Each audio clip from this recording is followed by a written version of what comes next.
Guys good morning সবাইকে, welcome to football দুনিয়া। আরো তো ভিডিওতে সবাইকে স্বাগত। তো এই ভিডিওতে একটা খুব ইম্পর্টেন্ট আপডেট তোমাদের সঙ্গে শেয়ার করব। তো কালকে সুপার কাপের ফাইনাল মুখোমুখি হচ্ছে east Bengal versus Odisha FC. দুই টিমই কিন্তু এই মুহূর্তে টকবক করে ফুটছে। ইস্ট বেঙ্গলের সামনে দীর্ঘ 12 বছর পর কোনো সর্বভারতীয় ট্রফি জেতার হাতছানি, এবং এটা তাদের এই মৌসুমে সেকেন্ড ফাইনাল, ডুরান্ড কাপের ফাইনালে হারতে হয়েছিল। ইস্ট বেঙ্গল কোচ কার্লোস কর্জাত কিন্তু কোনোভাবেই আর এই ম্যাচটায় কোন রকম স্লিপ আউট করতে চান না। কিন্তু ইস্ট বেঙ্গল সমর্থক তথা ইস্ট বেঙ্গল কোচ সকলেরই কিন্তু রেফারিং নিয়ে একটা বলা যায় চাপানুতোর এবং অভিযোগ এরকমটা রয়েছে। তো কালকের ম্যাচের রেফারির দায়িত্বে কে থাকছেন এবং কাকে কালকে east Bengal versus Odisha FC super কাপের মেগা ফাইনাল ম্যাচে বাঁশি হাতে দেখা যাবে, সেই ব্যাপারটা নিয়ে তোমরা অনেকেই জানতে চেয়েছো। তো ইতিমধ্যেই কিন্তু কালকে রেফারি কে হবে সেই আপডেট চলে এসেছে। আর ভেঙ্কটেশ তিনি কিন্তু কালকে সুপার কাপের ফাইনাল ম্যাচটি খেলাবেন।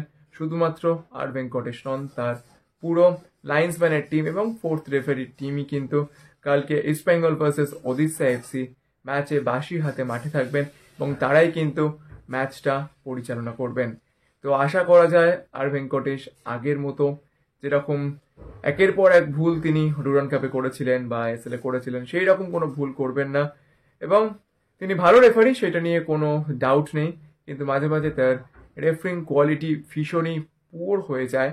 তো আশা করব সেই রকম কোনো ঘটনা কালকের ম্যাচে ঘটবে না, এবং অ্যাটলিস্ট রেফারিং এর দিক থেকে কাল কোনো রকম কোনো অভিযোগ থাকবে না, এরকমটা আমরা ধরে নিতেই পারি। তার কারণ রেফারিং যদি ভালো না হয় তাহলে কিন্তু এইরকম হাই ভোল্টেজ ম্যাচ কন্ট্রোল করা খুবই ডিফিকাল্ট হয়ে যায়।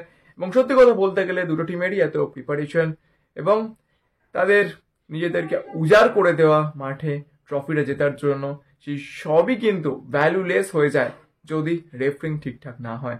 আশা করব কালকে রেফারিং একদম আপ টু দ্য মার্ক হবে এবং আর ভেঙ্কটেশ তিনি তার দায়িত্ব খুব সুন্দরভাবে পালন করবেন। তো এই আপডেটটাই তোমাদের সঙ্গে শেয়ার করা ছিল।